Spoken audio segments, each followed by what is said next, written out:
The federal budget looms, but does an election as well? This is Now You Know. I'm Rob Snow. Going beyond the headlines. Now You Know with Rob Snow on News Radio. An election if necessary, but not necessarily an election. This is where things stand in Canadian politics today on the eve of the federal budget. This will be Mark Carney's first federal budget as Prime Minister, and he has been selling it as one that will be both generational and austere. Speaking at the conclusion of the APEC summit in South Korea, Mr. Carney said he thinks this budget is right for the times. Are you confident the budget's going to pass? I am 100% confident that this budget is the right budget for this country at this moment. This is not a game. This is a critical moment in the global economy, or it's an important moment in the global economy. It's a critical moment for our country. And it's a critical moment for our country, and many of the questions that have been asked this afternoon highlight aspects of why it's so important. Over-reliance on the United States, security challenge. Where are we going to find the growth given the headwinds from the new U.S. trade policy? And what this budget will do is provide the answer to that question and the means to become masters in our own home, maîtres chez nous. So it's the right budget, and the responsibility of the government, myself, the Minister of Finance, and others, is to put forward the right budget for the country at a moment like this. Also speaking ahead of tomorrow's budget was the leader of the opposition, Conservative leader Pierre Poilievre. He has not said one way or another so far if his MPs will support the budget.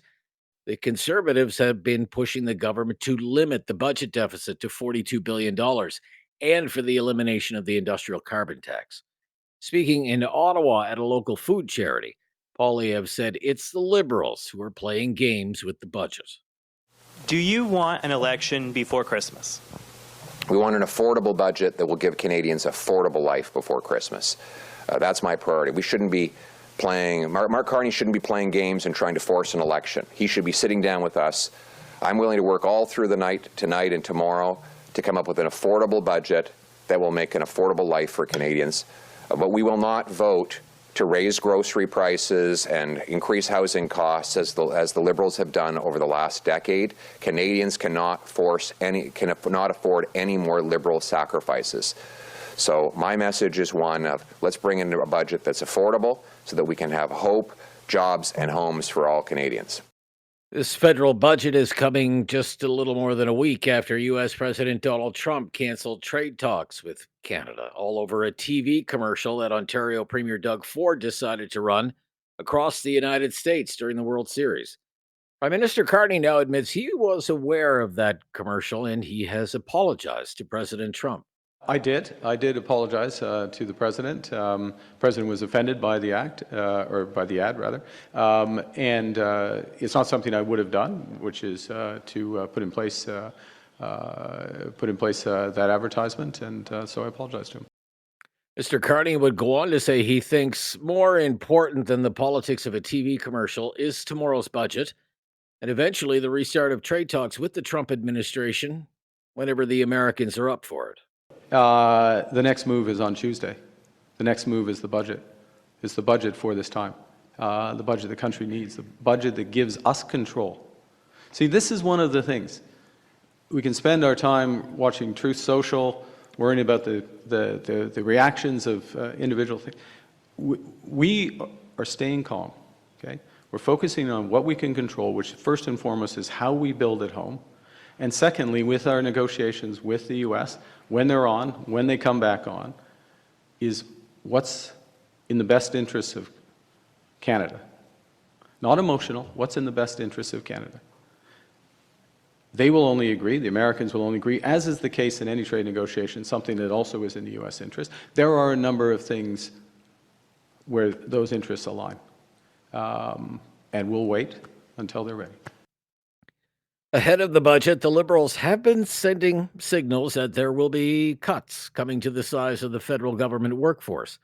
Today, the Minister of Finance is getting outfitted for a new pair of shoes, as is tradition, this time at a Quebec based boot factory. But Francois Philippe Champagne says the federal bureaucracy needs to be put on a more sustainable footing. We need to bring back the civil service to a sustainable level. And I think people have seen, and they will see in the budget, if you look at how many people we have today and what we had before COVID-19, we need to get back to something more sustainable. And I think, we'll be very transparent with people, but we're going to be very compassionate in how we do it as well. Pierre Poilievre was even more blunt yesterday, saying there's too much bureaucracy. This costly Liberal decade, they've increased the size of the bureaucracy by 50%, and they've doubled the spending on consultants to do the jobs that public servants are supposed to be doing. I was very honest during the last election. We need to cut bureaucracy and consultants. It might not have been a popular position, but it's the only way that we're going to bring down the deficits, the inflation, and the cost of living. House of Commons business has resumed for the day, started about an hour ago. Prime Minister Carney's not in Ottawa today. He's on Prince Edward Island. Everyone will be back in Ottawa tomorrow for the budget. The first confidence votes on the budget likely won't happen until the third week of this month. House of Commons is actually off next week. MPs will be returning home to attend Remembrance Day ceremonies in their ridings. I'm Rob Snow, this is Now You Know, and this is News Radio. There is no question Rob won't get answered. Now You Know with Rob Snow continues On News Radio. Well, tomorrow is federal budget day, and the Carney government has promised to make generational investments while also reining in government spending. Let's discuss what Canadians could be in store for with Pedro Antunes, the chief economist at the Conference Board of Canada. Great to hear from you again. Well, great to be here, Rob. Thank you. What are you expecting from tomorrow's budget? What will you be looking for?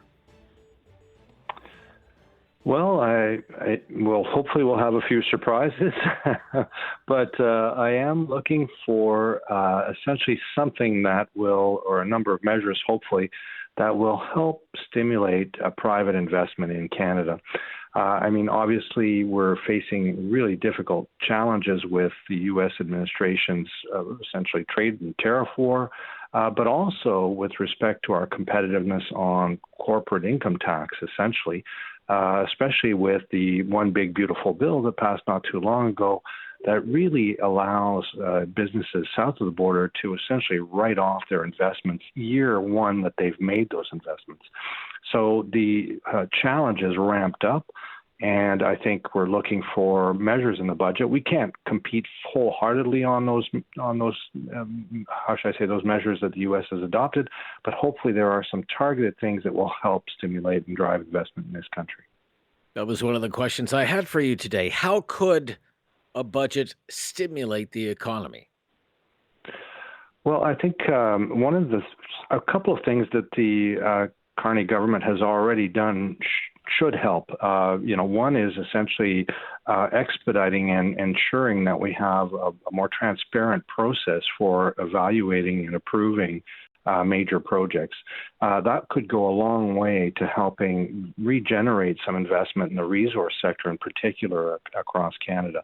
I know we've picked a number of projects already. We have those 5 projects of national interest. I think we're going to see more and more of those as hopefully in the budget perhaps, but even as time goes on. And that would be helpful, and that wouldn't require a whole lot more money, just a little more efficiency and coordination in getting those projects approved. The other thing I think is something that we saw in the fall economic statement. We talked about extending the accelerated capital depreciation allowances. We did that for a number of industries. We could do that more broadly or make it bigger. And finally, there was also, I'm not here being too creative, but we had announced in the fall economic statement all the way last year, we had talked about essentially sorry, the name eludes me here for a second, but essentially a patent box is the title I was looking for here. Sorry, and that allows any new innovations that are marketed, that are commercialized, that allows them to be kind of tax-free, at least for a certain period of time. And those, the patent box, program has had success in Quebec, for instance. Okay. If the budget deficit is as large as some are predicting, anywhere between $70 and $100 billion, what do you think will be largely responsible for that? Well, I think we've already seen a number of measures that have come into place. We know, for example, the government is committing, as it should have many years ago, but is committing finally to meeting its target on NATO. And so, just the defense spending on its own is going to add significantly to what we had announced prior in terms of deficits. So we're going to see those ramp up just for that. We're talking about, as the Prime Minister has put it, generational investments. So obviously these are going to be costly. I think when we look at the revenue side of the economy, we know that the economy is very weak. So inflation is down. That tends to be, when inflation is high, that tends to be good for government revenues. And inflation is now lower, and the economy is barely squeaking along. We're probably going to have 2 quarters here where, at least one quarter that was negative, possibly another quarter that will be flat or slightly negative. We're on the edge of a recession here, and the growth prospects aren't very good for next year either. So both on the expenditure side and on the revenue side, short term, this is going to be a challenge for the federal government. What are you expecting to see on spending restraint? In fact, we're looking at that quite carefully. We know that there is the departmental budget restraints that the federal government has already announced. That will be, helpful in getting, essentially, the efficiency and some current expenditures down. But we've looked at the total savings. We're talking in the range of $8 to $9 billion a year by the time we get out to 2029. By way of comparison, federal defense spending to get us to 3.5% of GDP, by 2030 or so, that's $92 billion, so 10 times more. So we're not going to be able to cut back enough on the public sector to make up for the other programs that we're going ahead with, or we're expecting to see forge ahead.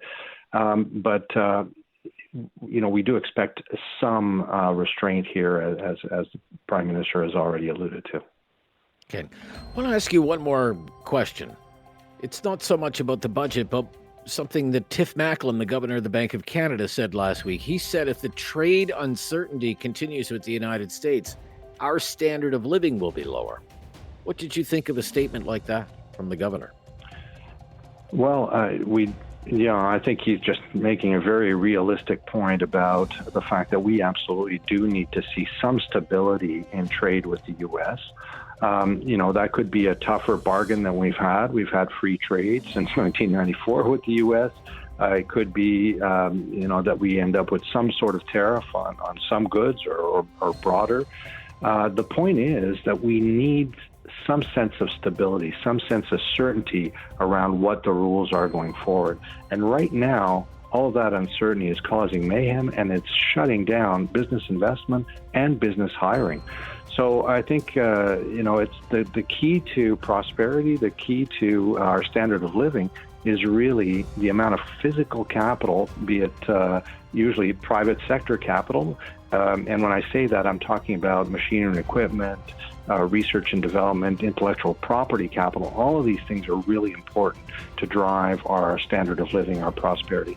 And right now, we're lagging on all those fronts with the U.S. and with many other jurisdictions. Okay. Thank you. Enjoy the big show tomorrow.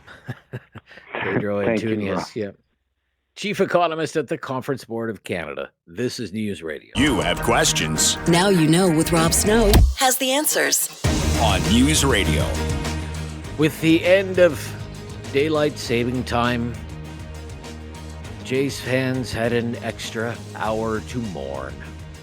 An extra hour to think about all the what-ifs about that Game 7 loss in the World Series to the Los Angeles Dodgers. What if Jeff Hoffman didn't give up that ninth-inning home run to the ninth hitter in the Dodgers lineup? What if the Jays runner at third was just one step faster? What if George Springer was 100% healthier? Bo Bichette wasn't trying to play on one leg? What if? But now that this remarkable season for the Toronto Blue Jays is over, it's never too early to think about next season and what could be. One thing is for sure, there will be changes to the Blue Jays lineup in the offseason. The biggest one might be the loss of Bo Bichette. He is a free agent, meaning he's open to sign with any team, and his services will be highly sought after. After the loss, Bichette seemed to hint he won't be back, even though he insists he wants to stay. I'll remember this group forever. I think this group taught me what a team is. I think it's probably the most valuable lesson in my career. So they mean a ton to me. What's your message to the fans?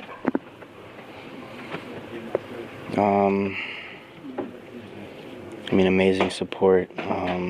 They gave us the extra boost that we needed. They became a part of it. We wanted to win for them. So, I don't have much else to say. Another free agent is pitcher Chris Bassett, who said he'd like to be back in a Jays uniform. You're walking around right now. You just had Schneider hug you. How much are you thinking about what your future is going to be next season and where you could be? It's in.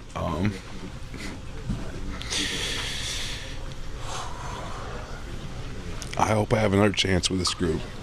I really do. I love this group. I love these guys. You never know. But I would love to have another shot with this group.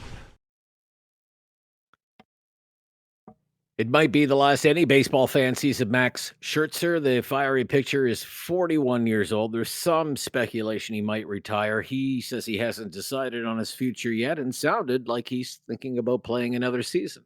Are you going to keep going? You want to keep playing?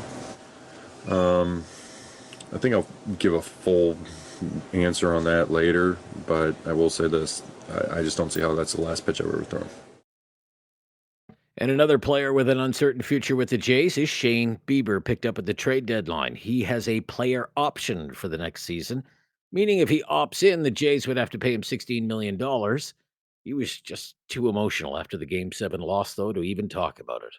Is there incentive for you? You talk about the camaraderie and how much you like this group. Is there incentive for you to try and make sure that you're here? Yeah, of course. Yeah. It's going to be hard to replicate what this group's brings to the table day in and day out. Doesn't make too much sense right now, but like I said, extremely grateful to be a part of it. As any sports fan knows, there's always next season. Spring training for Major League Baseball usually begins around the third week of February or so, or in about 109 days. It'll be here before you know it. This is News Radio. And it's time for our Monday Newsday political panel. Matthew Dube is back with us, Vice President, Proof Strategies, and a former NDP MP. How are you today, Matthew? Hi, Rob. Good, thanks. How are you? That's good. Yeah, I'm good. Welcome to our 2-day-long budget pregame show, Matthew. Julia Parsons is with us from Hill and Knowlton, worked on Parliament Hill for years. Hi, Julia. Welcome back. Good to hear from you. Thank you for having me, Rob. Yeah, good to hear from you.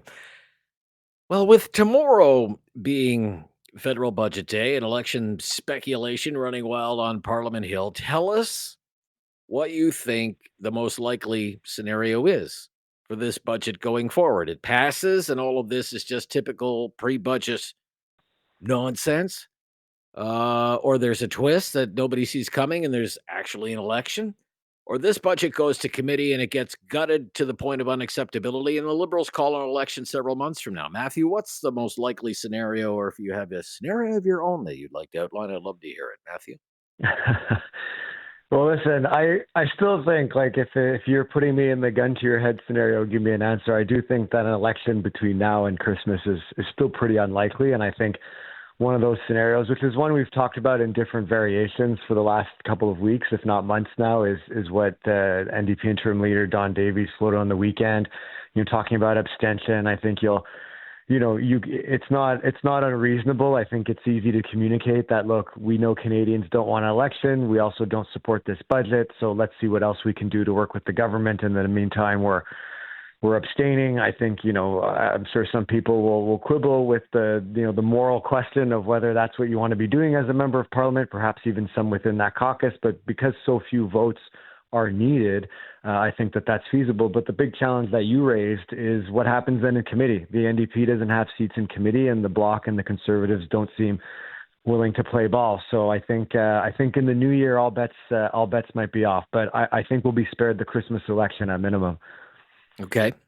Julia, what scenario do you see ahead for this budget? I mean, I don't disagree with what Matthew's saying either, but I think what really this question that you've raised brings us all back to is this is a totally different situation than in the last minority parliament under Justin Trudeau, where you could count on the NDP's support with the supply and confidence agreement. So it really shows, the fact that we're having this conversation, that there's so much speculation about a budget causing an election, really shows that we're in a totally different scenario than we were, say, this time last year. I will be honest, I was a bit intrigued by the Liberal House Leader being out there saying that, he was concerned with support about the budget.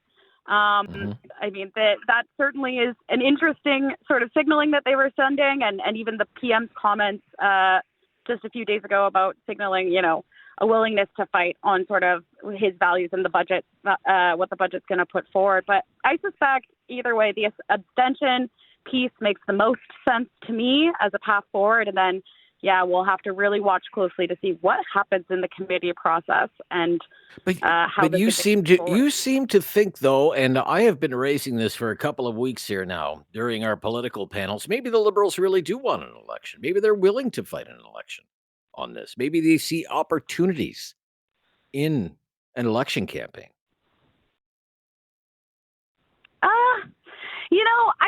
I don't actually think that if an election was held today, there would be that much of a difference in the actual seat turnout. Sure, maybe the Liberals would want to try and grab a majority, but I don't think voters really like it when you go to an early election based off of that idea. So I'm not there yet. Okay. So what did you make of Don Davies, then, Julia, the NDP's interim leader, who said abstentions are an option? What do you read into that then? I think that makes the most sense, and that's probably what we're going to see in the coming days and weeks. Okay. So you're not you're with Matthew then we're not going to the polls before Christmas then. I don't think so, no. You don't think so? But okay. Never say never. Stranger things have happened. Stranger things have happened. Ask Joe Clark, 1979. Okay. So then what specifically will you be looking for tomorrow when you get a chance to leaf through this budget document? I mean, we've heard of, generational investments. We've heard austerity, but what, I don't know, specific numbers or programs will you be keen to know more about, Julia? It's a good question. And I think the first thing I'm going to be looking at is the deficit number. I think we all kind of know it's going to be high. I'm curious how high, and how does the public take that in? Because I think now more than ever, you're seeing that people are kind of drawing that connection between cost of living, their own pockets, and how much the government is spending. So I'm going to be watching to see how does the public react to that number, and how does the government justify it? But then there's kind of two other specific things. The Prime Minister did a pre-budget speech not too long ago, and I noted that he said, there would be a new immigration plan in the budget. I think that's something new that we're going to be looking towards to see what's in that, especially given, as you have mentioned on your show before, the Conservatives have taken on that issue a bit more and pushed the government on their plans. So I'm going to be watching to see what's in that. And then the other thing that I thought was interesting, the Prime Minister, he did say that there would be a climate competitiveness strategy in the budget. So I think that's going to be something to watch. He said it would be focused on results over objectives, on investment over prohibition. So I'm interested to see how that unfolds, what that actually looks like, and how does his caucus react, particularly amid some questions regarding whether they are investing in environmental policy, how they're going forward on that. So I think that's going to be the two key pieces. I'm really looking to see how do people react to those and that deficit number. And the deficit number. Everybody will have their eyes on the deficit number. I'll ask you that question as well. What you're looking for specifically, what you're interested in knowing more about when we all get to take a look at this budget document tomorrow. Matthew, when we come back, Matthew Dube with us from Proof Strategies from Hill and Knowlton, Julia Parsons. I'm Rob Snow. This is News Radio. Critical thinking is not dead. Now you know with Rob Snow. Returns on News Radio. I just noticed online the Toronto Blue Jays just announced that the winner of the 50-50 draw won $25 million. The winner of the 50-50 draw. Like it was $50 million all raised. And the winner took $25 million. Lucky winner from Oshawa. Congratulations. Joe Carter called him. I would gather that made his day. Holy smokes, $25 million on a 50-50 draw. That tells you how remarkable that run was for the Toronto Blue Jays. Look, it's our Monday Newsday political panel. Matthew Dube, Vice President, Proof Strategies. Julia Parsons with us from Hill and Knowlton as well. We're talking primarily about the budget. Matthew, what specifically are you going to be looking for tomorrow when you get your hands on that budget document? What do you want to know more about? Well, two things I'll be interested in. Excuse me. The first is, what the cuts that everyone's anticipating are going to look like in the different departments. I mean, I think this is a bit of a dubious comparison, but when a corporation announces layoffs, there's a big difference between when they're cutting staff at the head office and when they're shutting down a facility in terms of what that means for their business. And I think government's somewhat the same, right? Like, you look at an Auditor General report saying that the CRA is giving bad information to people on the majority of calls that are made to their service line, things like that. Like, how are services like that going to be impacted? What kind of cuts are being made? Is this administrative bloat, or is this actually things that are going to have an impact on Canadians? I mean, what does the supposed sacrifice that the Prime Minister talked about in his speech just over a week ago look like? What does that mean? So that's one thing. And the other thing I'll be looking for, which is always my favorite thing to do when budgets come out, and this one's no different, is finding the appendix in the back that tells you what's going to be in the Budget Implementation Act, the legislation that so often has many things that are not what we think about in budgetary terms, actual policies getting implemented or programs that are going to be launched, right? These omnibus bills that have so much in them. So what's going to be in there? That'll be interesting to see as well. I suspect we'll see things like the actual the statutory creation of something like Build Canada Homes, right, which doesn't actually have sort of legal standing right now outside the department. So little things like that will, I think, give us a clue where the government's going in the next year and even more. Yeah, I'll be looking at just some of the economic stuff. Like what are the economic growth forecasts? Those are usually included in a federal budget document. We know economic growth is not that great now. What does the government see going forward? What is the Julia wants to see how big is that deficit going to be? I mean, we've had figures like $100 billion in the news. What if it comes in close to that? What's the forecast for the budget deficit? Is it, 100 billion, then 90, then 70? So that's 60, maybe 3 or 4 years from now. It looks like, well, not a bad number when it would have been considered astronomical just a few short years ago. And, something like the oil price. What do they see with commodity prices, oil prices, which can do so much for the financial fortunes of the country, something simple like the oil price. So I'll be looking at things like that. Now, let's turn our attention to all of this election speculation again. What do you think could change it if there was an election? And you hear them testing, Mr. Carney saying, I'm willing to fight an election over this. Mr. Poilievre is already testing out a new line, and he made a big speech to young Canadian voters last week. What do you think would change? Matthew, what do you think would change? Would anything change, or would we pretty much, say a month later be back to where we started with a liberal minority government? Right now, I would suspect that would be the case for sure. It's kind of hard to see where there's been enough movement on anything or anywhere that would have that would lead to some kind of major shifting in the seat distribution in the House of Commons. I also think that, the Prime Minister, well, he's certainly not in any trouble. Obviously, he's got better numbers than Pierre Poilievre does, even if the parties themselves are more or less neck and neck. I think the Liberals have a better, what we call like a seat efficiency, their ability to win seats in the right regions where they come out mathematically on top. And while the Prime Minister hasn't delivered a deal with the U.S. or anything like that, I don't think the shine is completely off, but it's certainly not as bright as it was in the spring. Some of these lingering issues, both with our relationship with the U.S., but even here at home, cost of living, all these things we talk about that are so important, will make it a bit of a tougher slog for him. So I think they would kind of net out all the same. I guess the one gamble for Pierre Poilievre is, I'm not getting a sense he's going to lose his leadership review per se, but I mean, in some ways you'd expect them to want another kick at the can, but I don't know if I've seen enough of a shift from him to sort of meet maybe some of the feedback he got from voters and from people within his party about how to best approach a campaign. So, yeah, I think a lot of status quo if we go anytime soon. Status quo. Okay. Julia, what do you think could change if there was an election? Status quo, Matthew says. What do you think could change? Anything?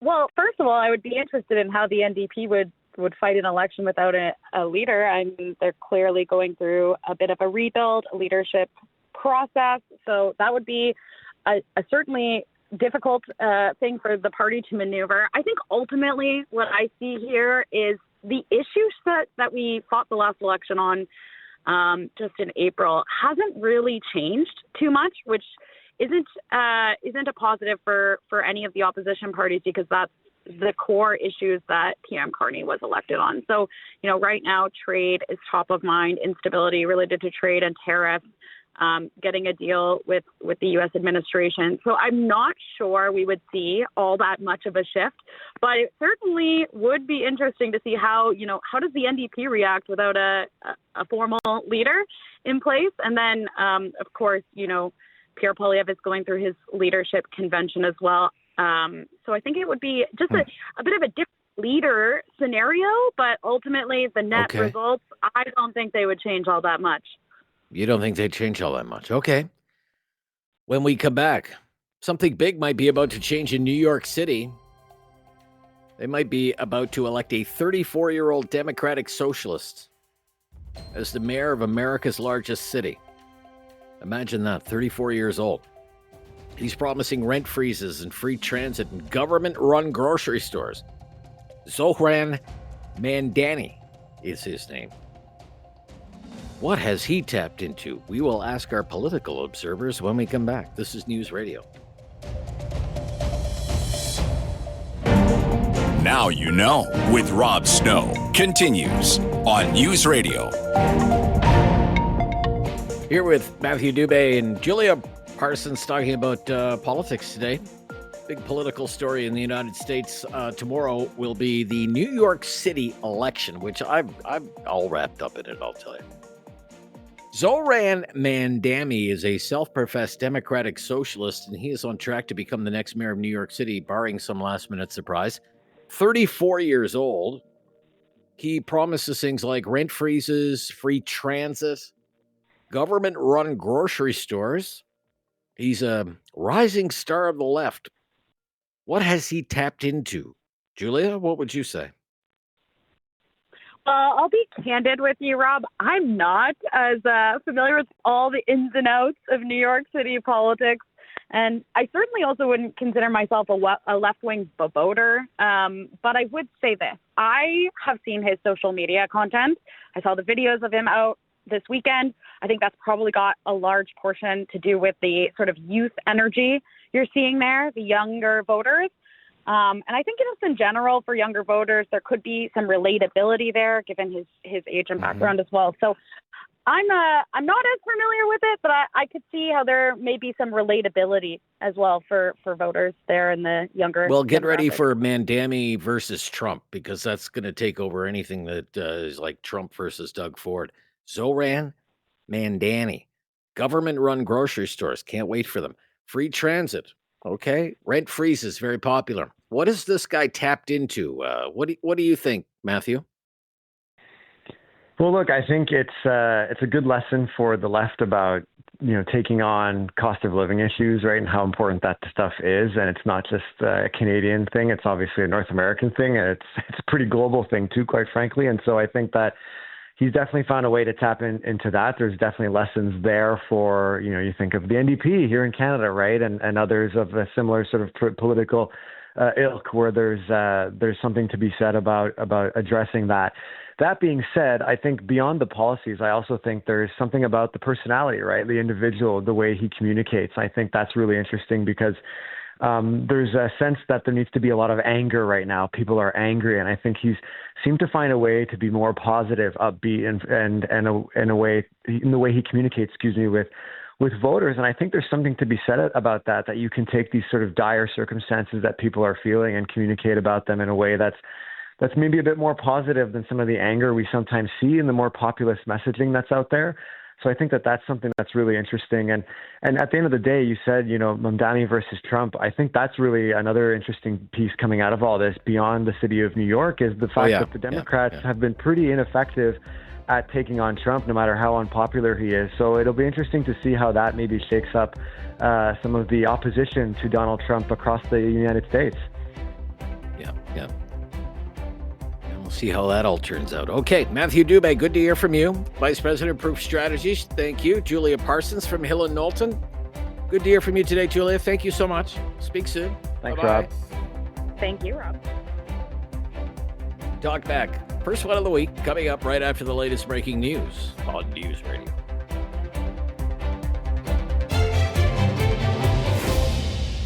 Welcome to Talkback. It's 2 hours of debate and discussion on the big issues of the day. And today's topic, the federal budget, the federal government, and improving the lives of Canadians. Here's the big question that we have for you today. What is one thing, just one thing, that the government could do to make your life better? One thing. One thing. That's all we're looking for. One thing, one idea, one policy, one program, one decision that you think would make your life better. What is that one thing? 1-833-668-2577. 1-833-668-2577. I mean, the government is going to reveal the budget tomorrow. It'll probably spend $500 or $600 billion to tell us that they're going to make our lives better. So here's a chance. Give them some ideas. What could make your life better? One thing. One thing. 1-833-668-2577. Our call-in line as we start a brand new week of Talkback. The week in news is going to be dominated by this story, the federal budget, to be delivered 4 p.m. Eastern time tomorrow. The Minister of Finance, as is tradition in this country, went out got a new pair of shoes today. And the news media, hey, me included, we're going to be giving you nonstop coverage of this thing. We're going to tell you how big the deficit will be. We'll tell you, what does this mean for the size of the public service? Will there be downsizing for government workers? What will it mean for taxes? What will it mean for businesses? What programs are being introduced? What programs are being eliminated? And most of all, we'll be watching, will this budget pass or not? Because if it doesn't pass, there would have to be another election. And it's only been 6 months since the last election. But potentially where the news media might come up short is how the budget will actually help you and whether it will help you at all. How could it help you? Give me one idea. Because on any given day, there are all kinds of news stories about how Canadians need help. News story last week, food bank use, all-time high. News stories all the time. Too many people living in homeless encampments all across the country. News all the time about tens of millions of Canadians who say they're living paycheck to paycheck and are just struggling to keep up with all the monthly bills and the rising cost of living. We have an unemployment rate that's at 7.1%. 1.6 million Canadians are unemployed. 500,000 Canadians collecting EI. Mortgage delinquency rates rising faster than any time in a generation. Business insolvencies on the rise. Layoffs in the news on an almost weekly basis. From the auto sector to the forestry industry, steel and aluminum, today, the mining industry. Housing construction holding steady in some cities, slowing down in others. The latest inflation report showed an uptick in the inflation rate. Never good. The Bank of Canada cut interest rates because there's so much uncertainty in the economy right now. Uncertainty primarily driven by tariffs from the Trump administration, and no trade talks are scheduled. I mean, this is the environment in which Prime Minister Carney is delivering his first budget. The last time there was a federal budget in April of last year, it featured almost $500 billion in spending, $498 billion. Total revenues, taxes, fees, $458 billion, and a budget deficit of about $40 billion. By the fall, the government had blown through that projection, and the budget deficit hit almost $50 billion. As for what's coming tomorrow, economists have said the budget deficit could be between $70 and $100 billion. I mean, they're eye-watering numbers and hard for any mere mortal to really relate to. And the politicians will have their spin, depending on their loyalties. The Liberals have been already selling this budget as a generational investment. And they've been daring the opposition to defeat the budget and have an election. Because I think they're confident they would support whatever is in this budget. The Conservatives say you have to deliver an affordability budget, something that brings down the cost of living. And the NDP has said we won't support anything that looks like austerity, spending cuts, job cuts in the federal public service. And we'll know more later this month whether the budget will pass or whether we really are headed for a Christmas election. That's the political drama of it all. What we want to know today, and what we want to do today, is kind of mute a lot of the budget background noise and drill down to the pocketbook level, the household level, to Main Street, and find out what you think this government could actually do that would have a beneficial impact on your life. Just one idea is all we're looking for. Just one. You must have just one. The federal government has so many programs: old age security, guaranteed income supplement, Canada Child Benefit. Government runs the employment insurance program. The federal government gives the provincial governments tens of billions of dollars for health care every year. The federal government runs the Canada Student Loan Program and Veterans Affairs and all the programs that support the Indigenous. And national defense, and it's promised to spend a lot more on national defense. And that's just a short list. What we want to know is one thing, one idea, one program, one policy, one decision that would give you an immediate boost, a shot in the arm, something that would really make your life better. Maybe it's something that the government isn't doing now that you think it should be doing. Maybe it's something the government is doing now that you think it shouldn't be doing. Maybe it's a brand new program. Maybe it's getting rid of a program, a tax cut, a new benefit, a more generous benefit. No idea is too out there, and there are no wrong answers. All we want is one idea. Liberals have their own ideas. So do conservatives. So do New Democrats. We want to hear yours. Just one thing that the government could do to make your life better. It's going to spend $500 billion to make your life better. You may as well tell those in charge how they can do that. And And you can do that right now on Talkback. 1-833-668-2577. If you've never called before, just mention that. We'll make you a priority today. I'm Rob Snow. This is Now You Know. Talkback on News Radio.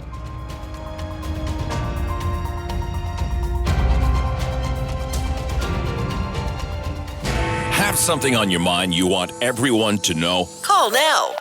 Hello. 1-833-668-2577. It's Talkback on Now You Know with Rob Snow. So tomorrow is federal budget day in Ottawa, always a big news story. Ahead of that budget, we want to know what is one thing, just one thing, that the government could do to make your life better. One thing, one idea. That's all we're looking for today. 1-833-668-2577. Kate is up first in Nova Scotia today. Hi, Kate.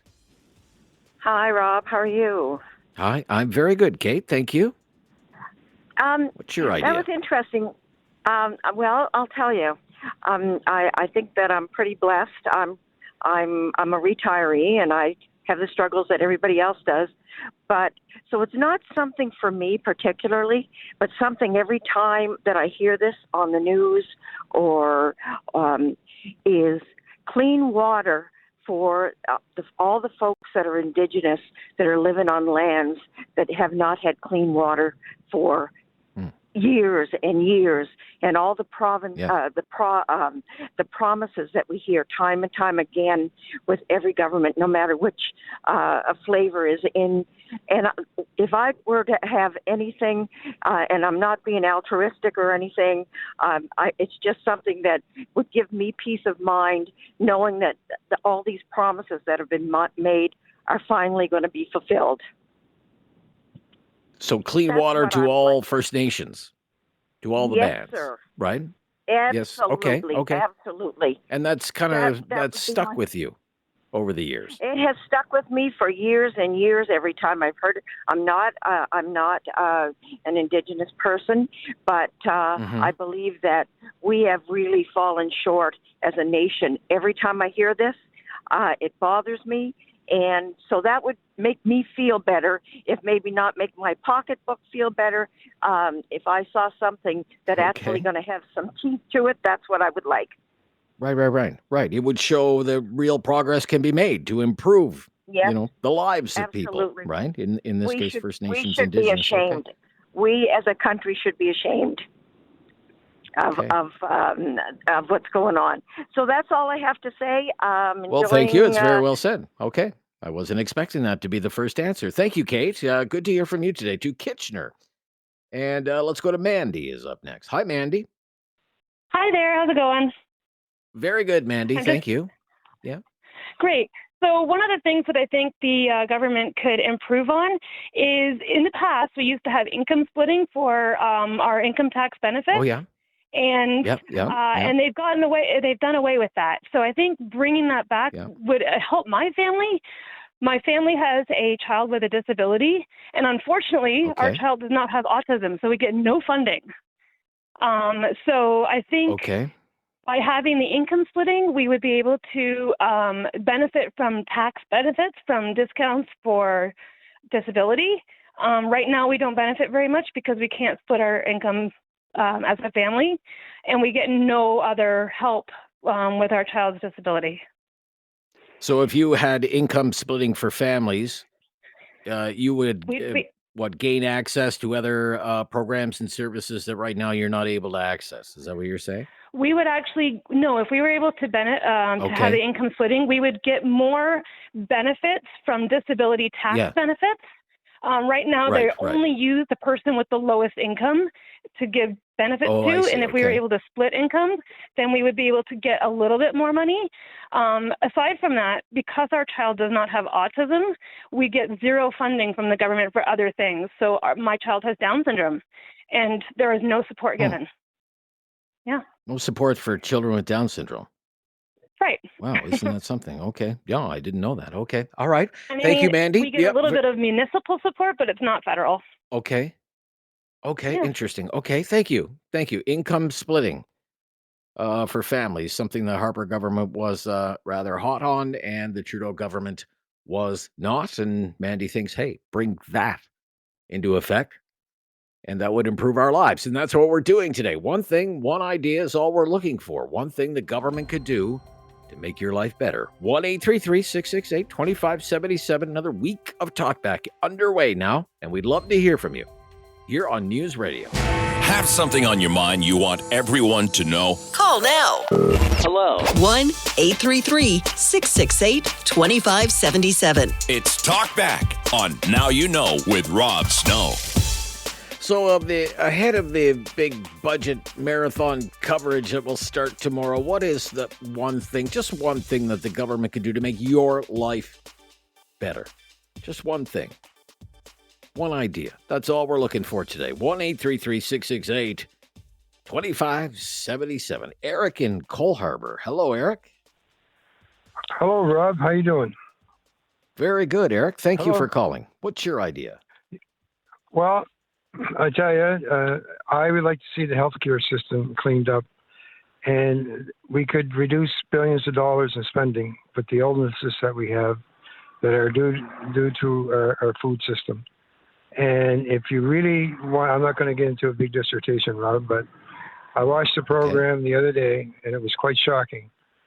6 forms of popular honey that aren't actually honey. 6 butters that aren't actually all butter. 6 coffees that aren't, it goes on and on, right? Plus the fact you look at all the processed meats and all that kind of stuff, right? I think what has to happen, if you look at Europe and look what they allow, and then you look at what we allow in North America, a lot of our illness is caused because of our diet, and we have to start taking care of that. Now, what triggered me about this is you had a lady on last week talking about food being in the school systems, and she said people should be allowed to eat what they want. I agree with that, or how they like the taste of it. Now, there's not a lot they can do for people in my age bracket. I've looked after myself, but you still incur problems as you grow older. But the thing is, if the young kids were fed properly, and it's been proven that when a kid eats healthily, they've done studies, and then afterwards they'll give them some junk, and they'll go right back to the good food because the body's smart. They know what makes them feel good. If we clean that up, Rob, I firmly believe this. 3/4 of the illness that we have, diabetes would be gone. That money that would be saved would be in the billions. And just think, I know this is kind of dreaming, just think how that could be used to give people trades, educate people, and to have a good, healthy, vibrant population. And perhaps we would not have some of the social issues that we have right now. Yeah, so maybe just circling back, if I could, you watch this program and it's like, well, the butter's not really the kind of butter, you think it is, or the honey's not really honey at all. And you mentioned what they're doing in Europe. So is this a what I would call truth in labeling issue? Yes. Like, what is that's it? You hit the nail right on the head, right? And for instance, I'll give you an example. Okay. Yeah, I'll give you an example. You can say something's organic, but is it actually organic? Yeah. Because the word organic just means living, means live, right? So you could have right. Okay. A tomato, right? And you can put that as organic. The other thing is, I'll leave you with this: glyphosate is killing us in terms of carcinogenic abilities. Rob, we really got to clean this up. I'm almost cynical enough to think big pharma and fast food are together in this. I'll leave you that conspiracy theory. Okay. All right. I mean, maybe that's a conversation for another day by the sounds of things. But truth in labeling, I mean, because you do see these stories sometimes, well, they're selling honey that's not really honey. The butter I can't speak of, but my gosh, you could leave the butter out for 4 days. Does it ever get soft? That's one of my questions. Exactly. Where I am in That's what I'm Quebec, we getting have at. a big problem with fake maple syrup is a big problem in Quebec. They say it's maple syrup, but it's not really maple syrup. Okay, thank you. That's what I'm Truth getting at. in labeling. Yeah. Okay, thank you. Very good. All right, that's an interesting one. One thing, one idea. That's all we're looking for today. That would make your life better. I mean, Eric is going with truth and labeling that it would be kind of a preventive health measure. You would be better informed about what you're really eating, and you would opt for a more healthy choice, I suppose. 1-833-668-2577. Budget day tomorrow. We're just looking for one idea. Something the government could do to make your life better. Maybe the government's doing something now that you think it shouldn't be doing. Whatever that idea is that you have, share it with us here today on Talkback on News Radio.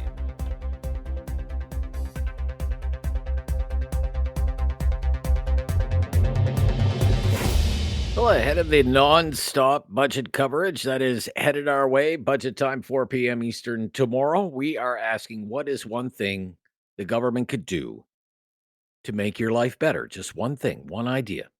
1-833-668-2577. Hamad in Kitchener. Thanks for calling. Hamad, you're on the air. Hi, how are you, Rob? Very good. Thank you for calling. What's your idea? My idea is, honestly and truly, please, government people, don't think about us. It seems like whenever you think about us, our pocket gets even more emptier than ever. For instance, for the people that they live in the Kitchener, Ontario, and I'm pretty sure for another city as well, I want them to look more closer to their water and gas bills, that how easily they can, I don't want to say that bad word, but really they make our pocket empty. Okay. Are you talking about heating bills, you mean? Natural gas bills? Is that what you mean? Exactly. Okay. And water. In Kitchener, the water charging is really ridiculous. Water bills, natural gas bills. Okay. Yes. Okay. So if but your message would be what? Stop trying to help me? Stop trying to help? Sorry? Exactly. You're really? Okay. Okay. Yeah. I guess I can stand up better than they help me. No, that's kind of a classic fiscal small c conservative kind of viewpoint, that the smaller government is the best government and just leave me alone. I mean, that's a very kind of classic viewpoint, actually, in Canadian politics. Exactly. Yeah. Just leave me alone. Anyway, thank you so much for listening to help me. Yeah. Okay. Yeah, but he wants something done about the hydro bills. Well, I call it the hydro bill. Heating bills, I guess, would be better way to put it. Maybe the Enbridge bill, for example, and the water bill. Apparently, the water bills in Kitchener, not happy with those. Sure, there's some federal tax mixed in there. GST, for example. Maybe the federal government could do something there. George is up next. George is in Calgary today. Hello, George. Hello, how are you? Very good, George. How are you? I'm doing fine, other than paying excessive tax. Excessive tax, okay. So what could the government do to help you with that? Well, I'm 69. I did my 40 years of paying taxes to the government, and I believe I've supported the government in Canada long enough that I shouldn't have to pay any more taxes after I've retired. Oh, really? You shouldn't have to pay any tax at all? No, sir. I did my due diligence. I did everything to pay towards maintaining this government and in Canada a good place. Okay. You don't access any public services right now? The only thing I access is CPP and OAS. Right, but you don't use the healthcare system? I don't drive on the use highways? some of the healthcare, yes. I haven't been ill, so I haven't had to really rely on the healthcare system. So. Well, good. Knock on wood for you. Yes, thank you. I hear this all the time. It's very popular. This idea: seniors, once they hit the age of 65, they shouldn't have to pay tax anymore. That's right. How fair is that? How fair is that to young people? Well, you know what? I did my share of paying, so it is their turn to pay so that they maintain themselves as well. Okay, but you want them to pay for themselves, but also pay for you because you've stopped paying. No, I've already paid for them. As they're growing older, I'm paying for their share as well. Okay. I don't know. That'd be a tough sell for, say millennials and Gen Z. Well, unfortunately, they're too picky on trying to find the right job for more money, and if that's not the way you make a living. Okay. All right. You don't think you should have to pay income tax, just income tax or all taxes? Just income tax. No income tax once you hit 65. Correct. Okay. All right. It's out there as an idea. Maybe somebody will offer a counterpoint to that. Thank you, though, George, for your call. That is, I hear that all the time. Seniors have contributed for decades and decades, and they shouldn't have to pay any more tax once they hit 65. He's specifically talking about income tax. We took a call the other day from somebody who said once a senior hits 65, they shouldn't have to pay property tax anymore as well. It's growing in popularity, that idea. I should say. Dallas is in Cambridge today. Hello, Dallas. You're up next, Dallas. Yes, sir. How are you today? Yes, sir. Very good, Dallas. Thank you. What's one idea that the government could do to make your life better? Just as a point, I'm going to make the quick point on what the government can do for me, and then I want to retro back to your talk back on Friday. Anyway, bump the CPP benefit would be nice. It would certainly help me. A bump in CPP benefits. Okay. Right. If you do that, you would probably also have to increase contributions. You'd have to increase contributions, right? Well, I get. I mean, that's where the money comes from. That's where the money comes from. Well, employer and employee contributions. That and wherever they have it invested. I mean, let's face it, they're not just sitting there with a whole bunch of money sitting in a safe somewheres that they're sitting on and handed out once a month. Sure. Clearly it's invested. So I don't know. Maybe they should look at better investments. Okay. Yeah. Okay. But increase the CPP payouts. Okay. Yes, that would be nice. All right. So going back to your Friday show, which unfortunately I did not hear until yesterday morning, and I spoke on Mike Farwell's show about it this morning because there was more comments about this Supreme Court ruling knocking down the mandatory sentence, et cetera, et cetera. Oh yeah. Right. I don't want to dredge it back up again, but the point I want to make, and when I listened to your show yesterday morning, and I listened to its entirety and replay, and again, Mr. Farwell's show, nobody made reference to the deplorable sentences that Mr. Judge decided to send out. Yeah, the original sentences were 90 days and 9 months. I don't want to circle back to that. We kicked that around exhaustively on Friday. I want to stay focused on this today because the budget is tomorrow. Looking ahead here, not back. Thank you, though, for your call. Talk back on News Radio. Have something on your mind you want everyone to know? Call now. Hello. 1-833-668-2577. It's Talkback on Now You Know with Rob Snow. It sure is. Federal budget comes out tomorrow. The last budget was almost $500 billion. Can you imagine? It was like $496 billion. All money the government says would make your life better. What is one thing the government could do to make your life better? Just one thing, one idea. That's all we're looking for today on Talkback, the Monday Talkback. 1-833-668-2577. Bradley in Halifax today. Hello, Bradley. How are you doing today? Very good, Bradley. Thank you. Good to hear from you. Good. I'd like the government to stop taxing my overtime. No tax on overtime. Okay. In Nova Scotia, we don't get overtime, well, at least in the construction industry, until 55 hours. So if I put in 55 hours already, I don't think the government should tax my overtime. Okay. No tax on overtime. Very good. How routinely do you work overtime? Okay. Oh, every week. Every week. Okay. Every week. And how much would you say of whatever hourly wage you're making at the point you're getting paid overtime, whether it's time and a half, double time, I don't know what it is. How much does the government take of overtime?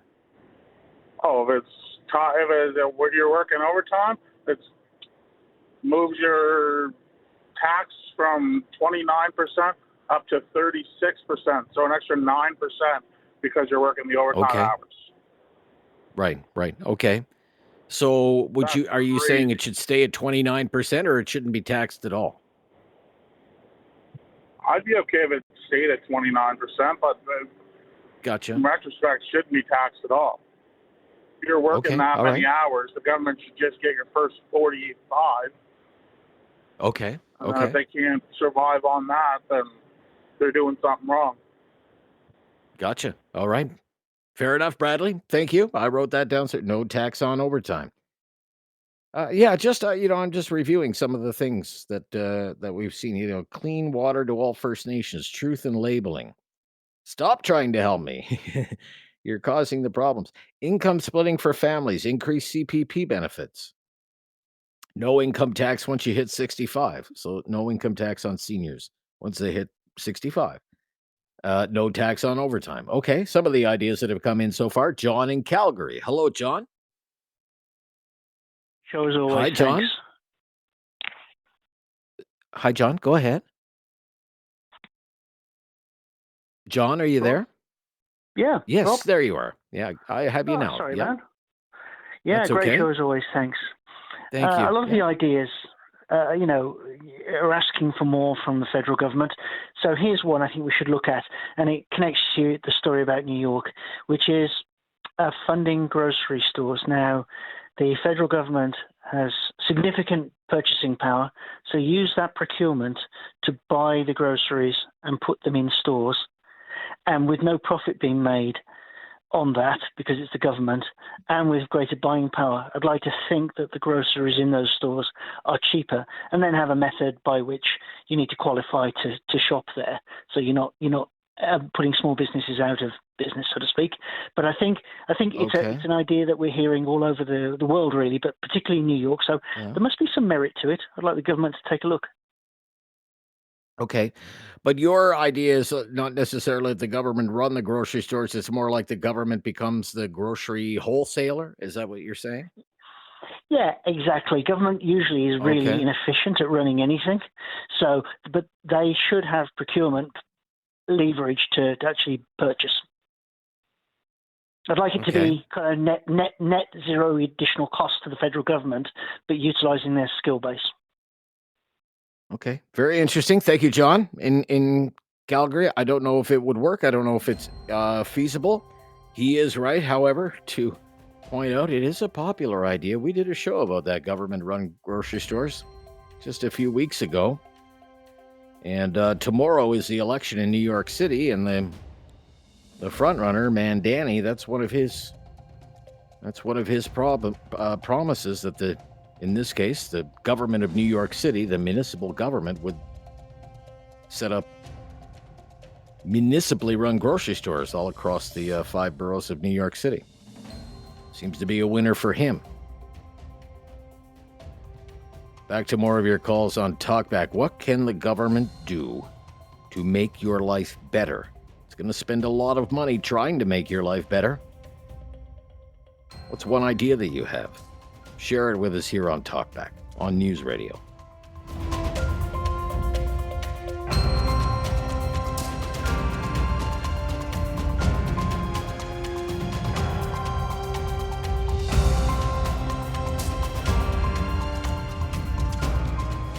Have something on your mind you want everyone to know? Call now. Hello. 1-833-668-2577. It's Talkback on Now You Know with Rob Snow.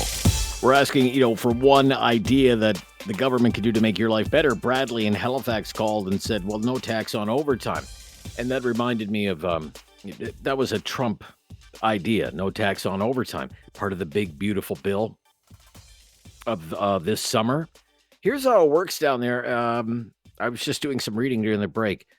So it's for hourly workers only. If you're on salary, it doesn't apply. Hourly workers can deduct up to $12,500 of overtime pay from their taxable income annually. It's only the premium portion of overtime pay that's deductible. So, for example, if you make $20 an hour, then you start working overtime, you're making $30 an hour. It's the extra $10 an hour that would be tax free. And again, it's capped at $12,500 a year. There was another part of that big, beautiful bill, and that was no tax on tips. No tax on tips up to $25,000 a year. Of course, you're tipping everybody. What about that? No tax on tips either. One idea, that's all we're looking for. Rick in Dartmouth. Hello, Rick. Oh, hey, how you doing? Hi, Rick. Very good, Rick. Thanks for calling. Coming into the backyard here. Look, okay, all right. It's difficult for someone to understand something when their salary depends on them not understanding it. And in that particular thing is the climate change debate. And there's a whole raft of things that have come out recently that are official kind of and or academic opinions on this. And what I'd like to see is the federal government stop their climate change fanaticism. And it works its way down. It works its way down to the municipal level, and in Halifax, Dartmouth area, we have been inundated with what do they call it? Bike lanes and everything else to do. They're spending money coming out of the yin-yang. So anyway, if the federal government would do that and allow municipalities, to not follow along and use that as an excuse, it would be great for me. I'll leave it there. All right, fair enough, Rick. I'll let you get back to your big machine there. He wants federal climate change programs severely curtailed, shall we say. It'll be interesting to see what's in tomorrow's budget when it comes to that. A lot of environmentalists are not happy with Mr. Carney, who was supposed to have gold-plated environmental chops, of course. Luke in Calgary up next. Luke. Hi, Luke. Hey, Rob. Yeah. Hi, Luke.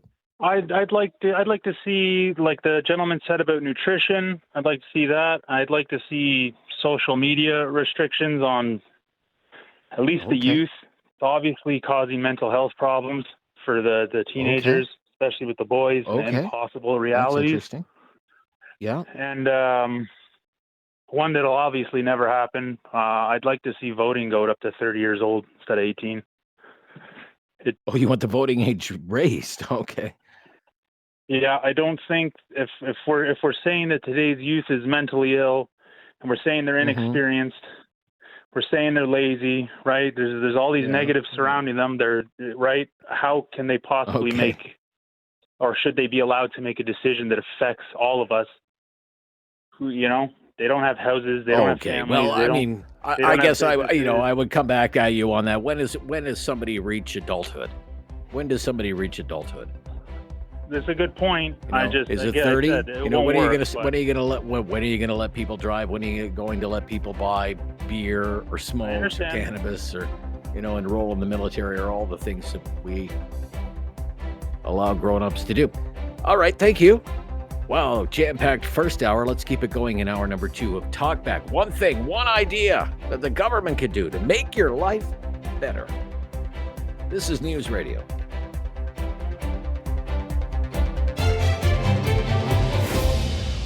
Welcome to hour number 2 of Talkback. I'm Rob Snow. This is our question today, what is one thing the government could do to make your life better? Tomorrow's budget day. The last budget was a $500 billion budget. This one might be even larger. It's a lot of money to make your life better. So why don't you tell the people in charge how they could make your life better with one idea? Just one idea is all we're looking for today. 1-833-668-2577. Very busy in the first hour. Lots of interesting ideas. 2 lines available. And the wait won't be too long. Pat in Kitchener, though, is up first here in hour number 2. Hi, Pat. Hi. Hi, Pat. Go ahead. Yeah, hi. Can you hear me? Okay, yeah, great. Yeah, I'll give you a couple, actually. I would say reprioritize economic growth over environmental protectionism and even some equity goals that the government set, predominantly via deregulation. This would save Canadians anywhere between 8 to 12,000 annually. It would generate around 2 to 400 billion in annual GDP. I would also suggest that no income taxes for 20 years for families that have 4 or more kids. And then also legislation that requires professional schools in Canada to have a minimum of 80% domestic Canadian citizen students accepted to the school and not have business models where the majority of students are international students because they have to charge them 2 or 3 times more tuition, and their business model is basically catering to that demographic. Okay. That's more than a couple. Reprioritize economic growth, less of an emphasis on, say, fighting climate change, deregulate highly regulated industries, you're saying? Yeah, I would say that would be a good start. That would be a direct savings because right now every Canadian is charged around 8 to 12,000 annually for a lot of those programs. That's just to keep the programs running. That's not the opportunity cost that's costing the Canadian economy for industries not to grow. All right, Pat, thank you. Let's keep it going here in Calgary. William is up next. Hi, William. Hey, Rob, how are you today? Very good, William. Thank you very much for calling. Give us an idea. I'd just like to start off with, I try to tune in as often as I can, and I appreciate you and what you do. Thank you so much. Very kind of you to say. Go ahead So with I your had idea. a bit of a brainstorm that's kind of been on my mind for a bit now, and I would call it the Canadian Legacy Revenue Share Act.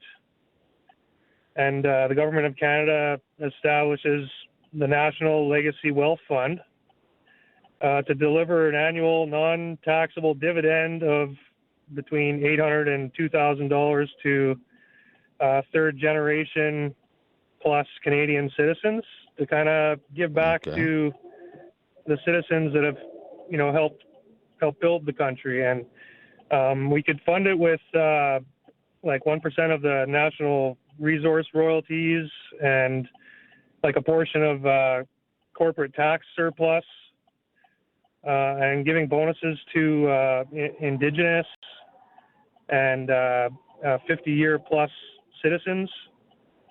And this could draw like return migrants back to our country who have legacy. You mean Canadians who have who have moved abroad? You mean Canadians who have moved to other countries? You mean bring them, repatriate them, sort of thing?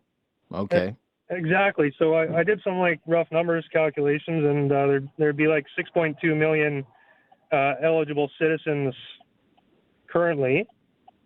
And I think it'd just be a nice way for Canada to kind of share their wealth with heritage and legacy citizens. Right. But to collect this annual dividend, you would have to be at least a third-generation Canadian, you're saying?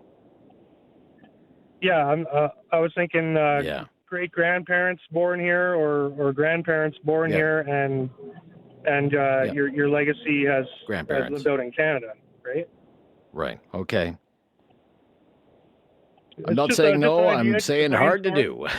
Hard to do. Yeah. Hard to do. Just politically speaking. But that's your idea. And, I said there are no wrong answers, and that's your idea. A legacy revenue sharing fund, an annual dividend to Canadians with at least 3 generations in Canada. It's an idea.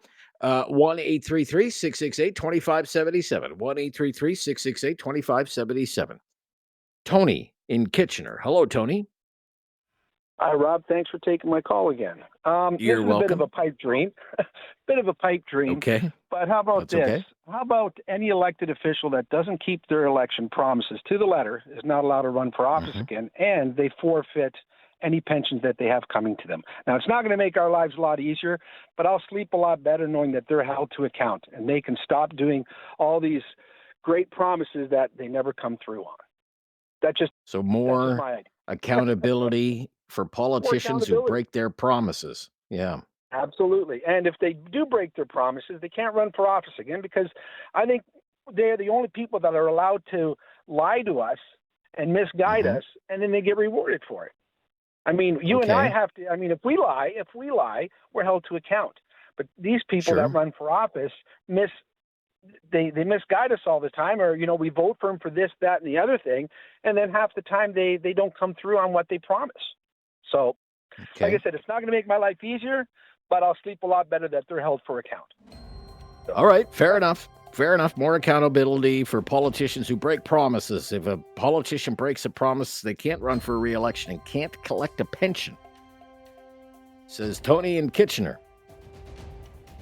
1, 2, 3 lines available there for you, folks, with hour number 2 of Talkback underway today. One thing, one idea, one thing that the government could do to make your life better. Ahead of the big budget day tomorrow in Ottawa. 1-833-668-2577 to have your say on Talkback on News Radio. Have something on your mind you want everyone to know? Call now. Hello. 1-833-668-2577. It's Talkback on Now You Know with Rob Snow. Well, tomorrow is the big federal budget day in Ottawa, and ahead of that, we are asking today, what's one thing the government could do to make your life better? One thing, one idea. That's all we're looking for. 1-833-668-2577. Let's go to Rob, is in Calgary today. Hello, Rob. Hi, how are you today? Very good, Rob. Thanks for calling. What's your idea? What's a thing? The government should mandate taxes or taxes plus fees or taxes plus delivery charges cannot exceed the base cost of a product. Oh, okay. We seem to be getting gouged that way. Okay. So are you thinking about a heating bill, for example? Everything across the board. Everything. Taxes on anything. No full stop. No exceptions. Okay, because, for example, I mean, this was a big thing in Ontario when I was living there. You would look at your hydro bill, say if your home was heated with natural gas, and you would get, the taxes and the delivery charges and all the other fees, carbon tax, whatever, and that would exceed whatever the consumption of the natural gas that you used in the run of a month. It really irked a lot of people. In some cases, it far exceeded the actual consumption of the gas used to heat the home. So you're thinking about something along those lines. Okay? Yeah, something that would help everybody. Right. Okay. And then there's a lot of products out there that are taxed far above the cost of the product itself. Right. Such as? I guess alcohol, stuff like that.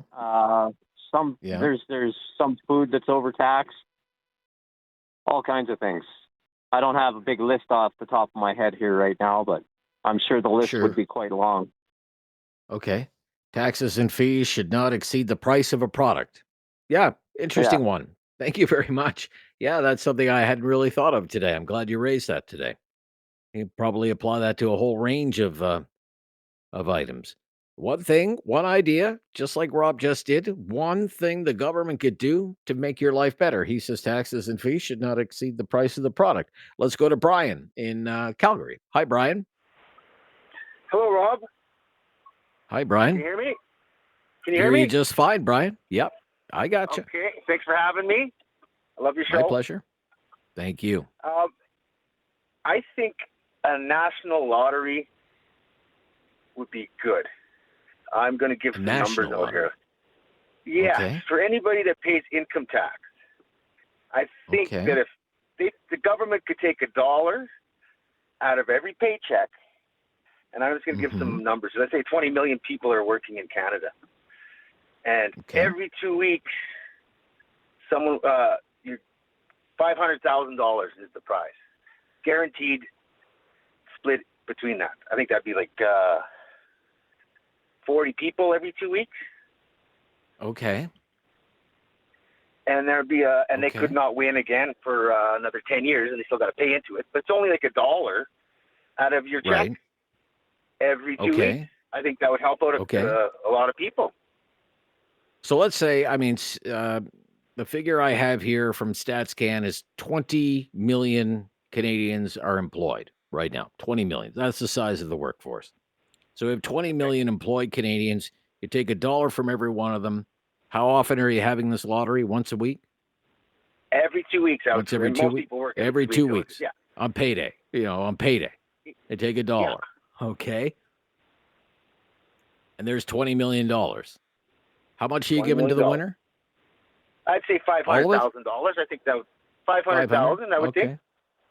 500,000. Okay. All right.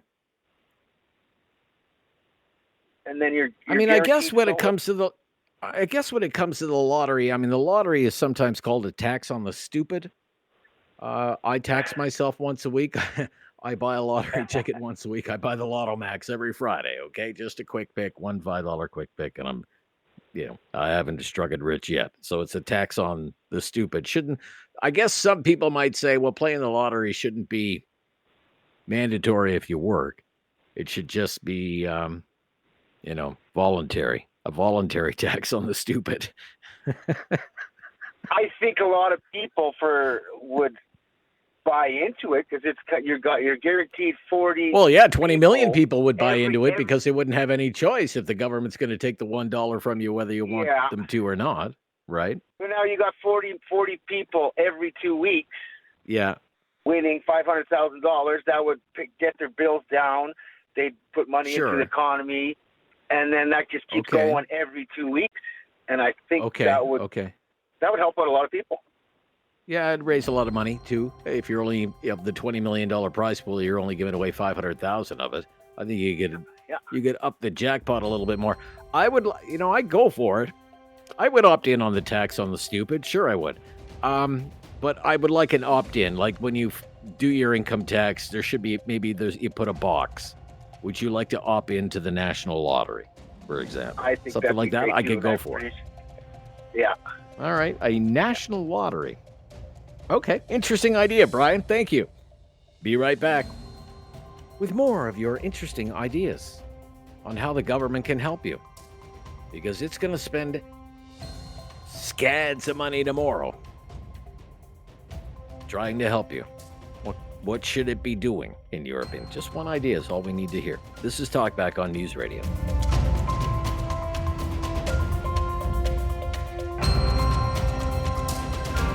I'll get to your calls in just a second. Just want to take you to Ottawa, inside the House of Commons. The question period is underway. It's all about the budget and affordability. This is Pierre Poilievre. Mark Carney's on Prince Edward Island today. He's not in the House of Commons. So answering for the government is the government House Leader Steve McKinnon, who's been warning over these last 2 weeks, that we could have an election over this budget. Let's listen to a little bit of this here.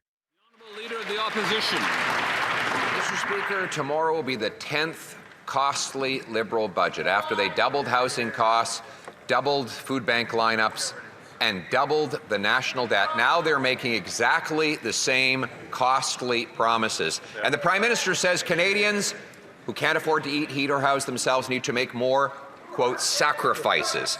The choice for us is simple. If a budget brings down the cost of living, we'll support it. If it brings up the cost of living, just like every other Liberal budget, we will vote no. So instead of trying to provoke a costly election on a costly budget, why not an affordable budget for an affordable life? The Honourable Government House Leader. Well, Mr. Speaker, obviously we've listened attentively to what the opposition have to say, and I think I just heard good news.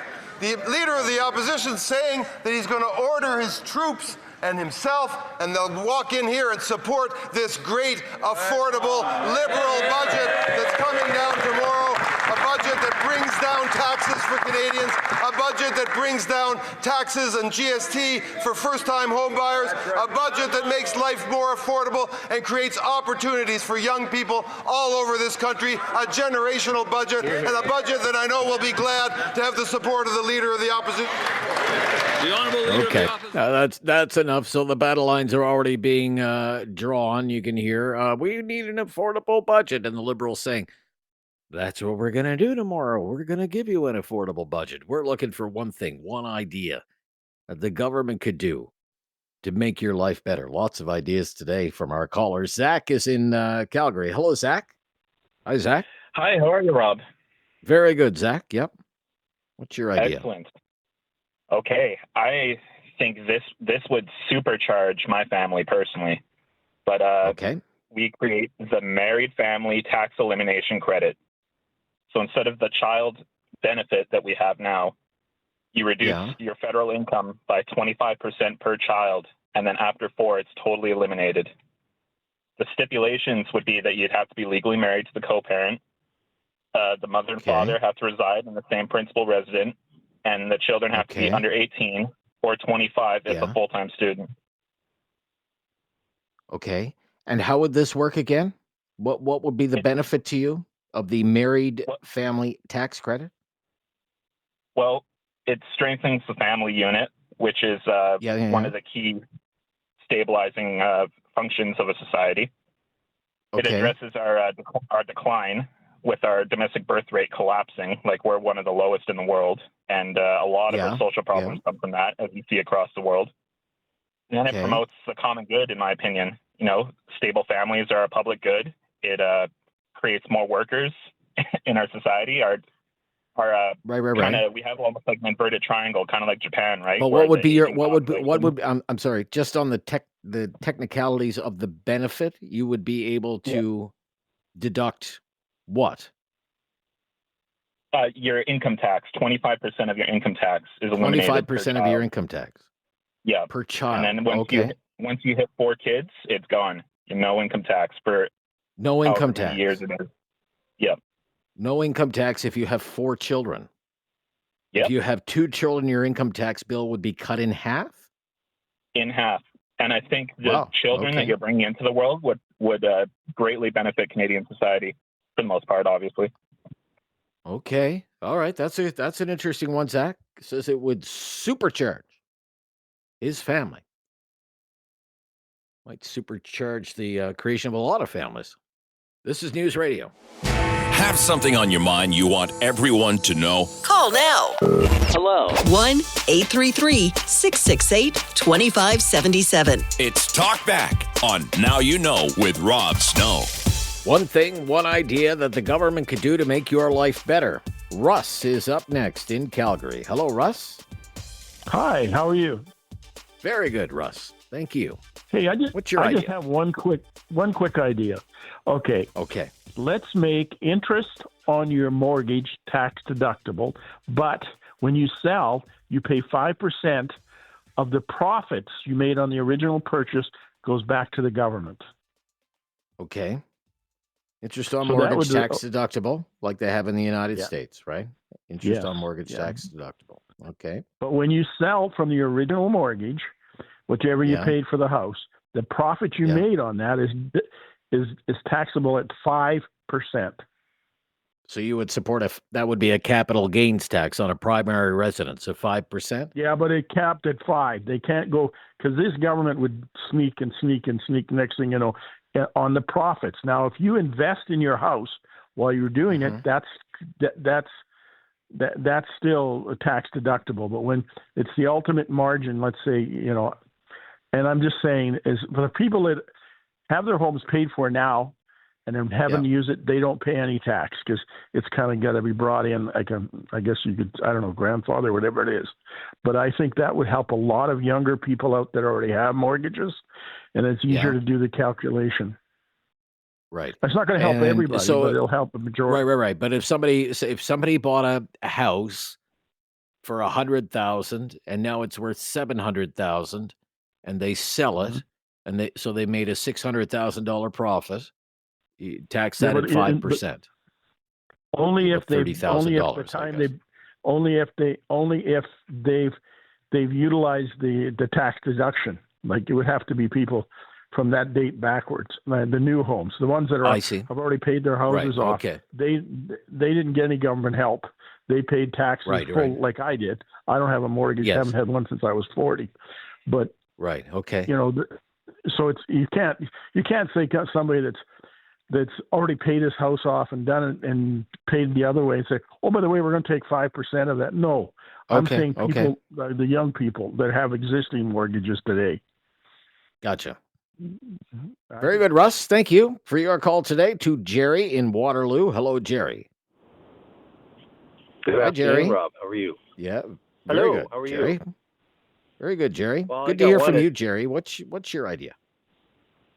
Oh, just simple. Stop wasting our money. Oh, what Nirvana that would be, Jerry. Yes. Well, and A guy can dream. They're asking that.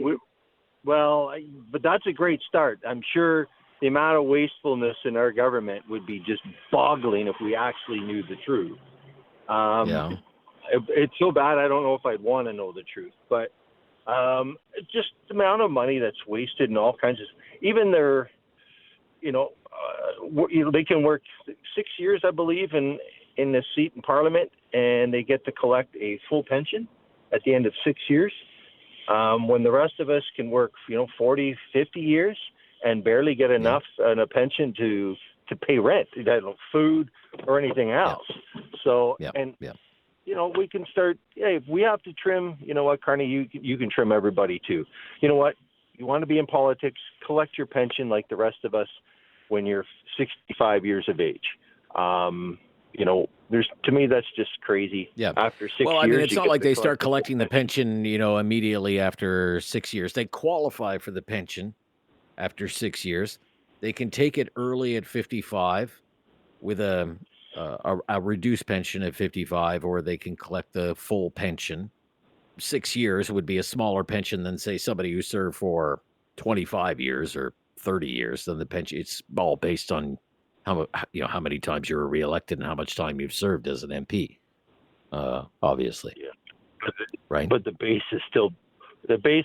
But your thing is 6 years. Come on, I think the pension for a 6-year MP would be a little less than $40,000, fully indexed to the rate of inflation for 6 years of work. It's pretty sweet.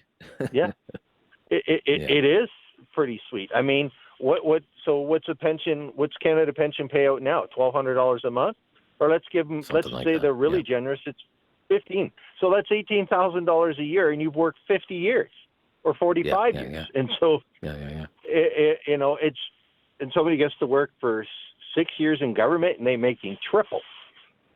So that's just not right to me. But again, my point is the wastefulness. If we could get that under control, whether that's ever possible, that would certainly save us all a lot of money.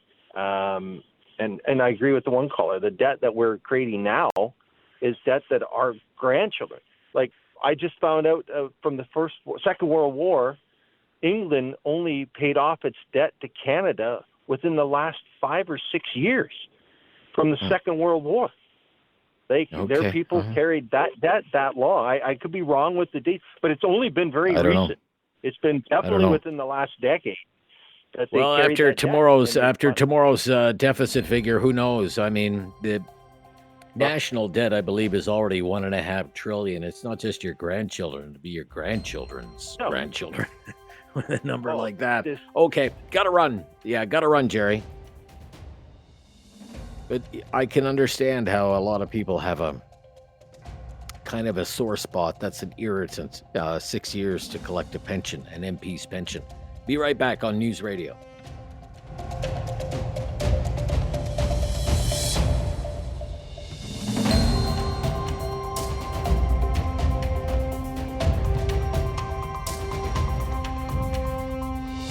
So ahead of the budget tomorrow, what's one thing the government could do to make your life better? That's what we've been asking today. Just one thing, one idea, lots of ideas today. 1-833-668-2577. Let's go to John is in Calgary. Hello, John. Hello there, Rob. Yes. Hi, John. I've got you now. What's your idea? Perfect. Well, I think everybody needs to pay some form of a tax. but I think they should just eliminate federal tax on overtime. Because yes, you're the second person to bring that up. Extra, but not getting that extra. No tax on overtime. I got a family, so yeah, just on overtime. That's the working class citizen. They put in the extra. The stuff gets done. Extra reasonable pace, like at home construction, hourly employees. You put in that extra. We should be allowed to have that extra. Like the work pay totally tax free. Totally tax free. 8 hours. Totally tax free. Federal income tax free. Okay. Yeah. So, like salary employees, they don't work overtime, and if they do, it probably goes to a bonus at the end of the year, kind of a thing. But an hourly employee, once you're past that salary employee's amount of hours, you should be able to keep everything you make after that. That way, everybody's really paying at the same pace, right? For the amount of income tax. Again, I mentioned this was a popular Trump policy. He billed it as no tax on overtime. No tax on overtime. Now there was a cap on it. Should there be a cap? His cap was $12,500 a year in the United States. Not a year. No, I end up paying probably $1,300 in tax a week on overtime alone. Just on overtime. Okay. And I mentioned, I broke down how it works in the U.S., and this was the Trump policy, no tax on overtime.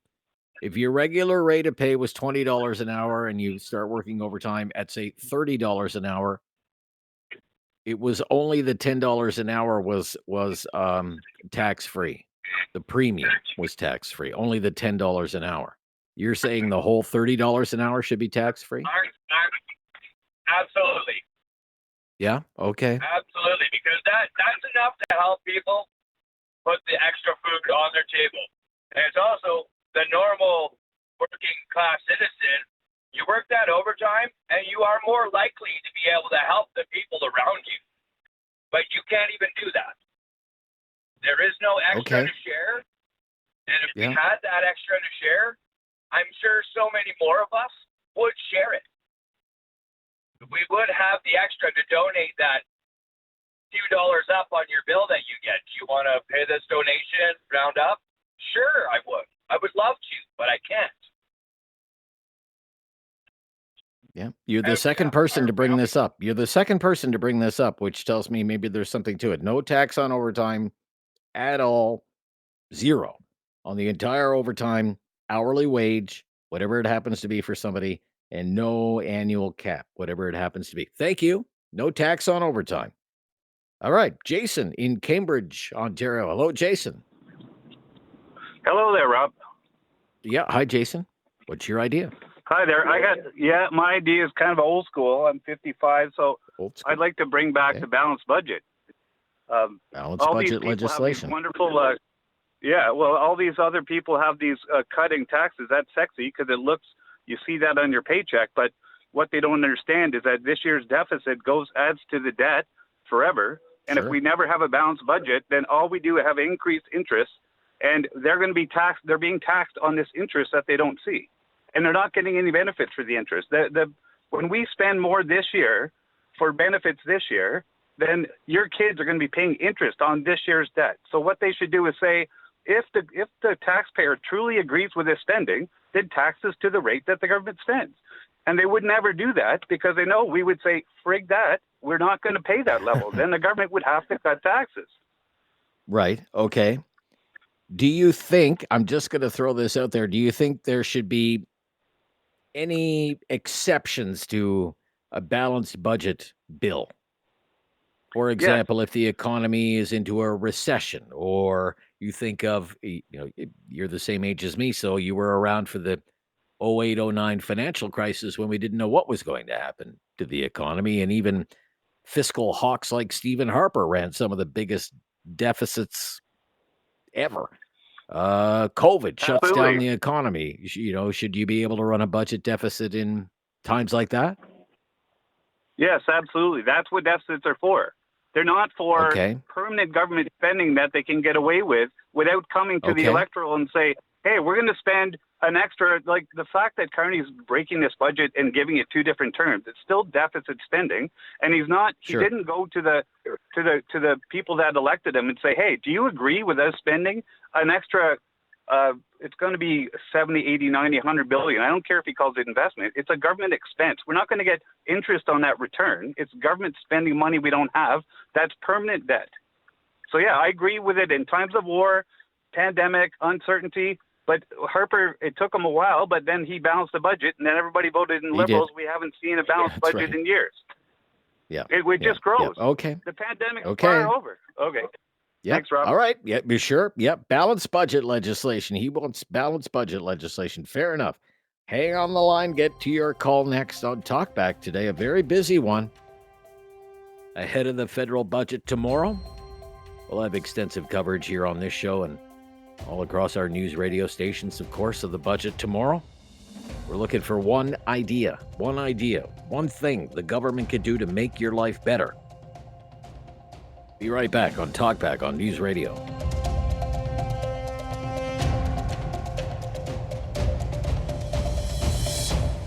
Have something on your mind you want everyone to know? Call now. Hello. 1-833-668-2577. It's Talkback on Now You Know with Rob Snow.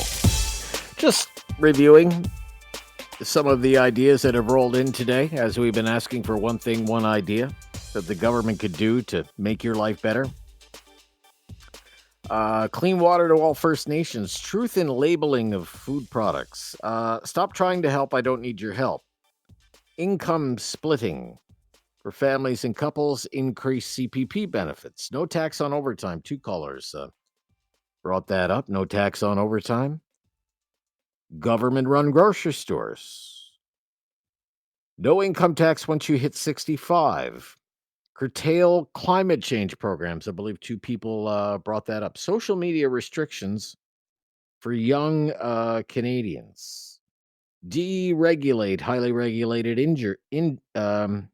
industries. Banking, I guess, airlines, the news media, for example, telecom. New accountability for politicians who break promises, can't run for re-election, can't collect a pension. Taxes and fees should not exceed the price of a product. Delivery fees and the like, delivery charges. A national lottery, that was an interesting idea. A married family tax credit of 25% per child. A 25% cut to income tax for every child a family has. A married family. No tax on overtime. Balanced budget legislation. Interest on mortgage payments tax deductible, but perhaps a 5% capital gains tax on the sale of a primary residence. And stop wasting our money. Lots of ideas today from our callers. Debbie is up next. Hi, Debbie. Hi, Rob. How are you? Hi. Very good, Debbie. What's your idea? Well, I'm a senior. I have called in before. So the gentleman mentioned raising CPP is great, but I mean, that's based on what you pay into it. So, but raising OAS, maybe every year, it just automatically increases the amount of inflation or the cost of living. Okay. And then on the CPP and any death benefits that you get, you shouldn't have to pay income tax on that again, because you've already paid it once on the income. I see. Okay. So I think, those 2 things would greatly benefit seniors, which I know it's a little niche, but we can kind of use all the help we can get. I mean, there's an organization called CARP, which is the Canadian Association of Retired Persons. It made a budget submission to the Department of Finance, and it wanted enhancements to OAS, Old Age Security. It called for a 10% boost to OAS payments for all seniors once they hit the age of 65. The government did do that for seniors, but only 75 years of age and older, and it says it should be extended to everyone, all seniors. That's something the Bloc Québécois called for. It's one of its demands in the budget to support the budget and the Liberals have dismissed it as too costly. Mm-hmm. Yeah. I mean, I get that it's going to cost, but we need something. We need some help. And, however we get it, whether it's tax breaks or increase or, I would imagine, and I don't know the numbers on this, that there are a lot of seniors that access food banks. Again, I don't know the numbers, but I know a few seniors who make regular trips. I'm lucky I don't really have to. Right. I'm not. Well, we know who the off by low-income any seniors means. are because they're probably collecting the GIS, which is for the lowest-income seniors, the Guaranteed Income Supplement. And, I mean, that's a $19 billion a year program. It's a big program. Right. And, So, I mean, again, I know it is a niche thing, but we're still struggling. So there's still, more needed. So enhancements to the OAS, Old Age Security. All right. Because there are some groups that represent, well, they say they represent younger Canadians who say too many affluent seniors are collecting too much in old age security, and the clawback should start earlier and go faster.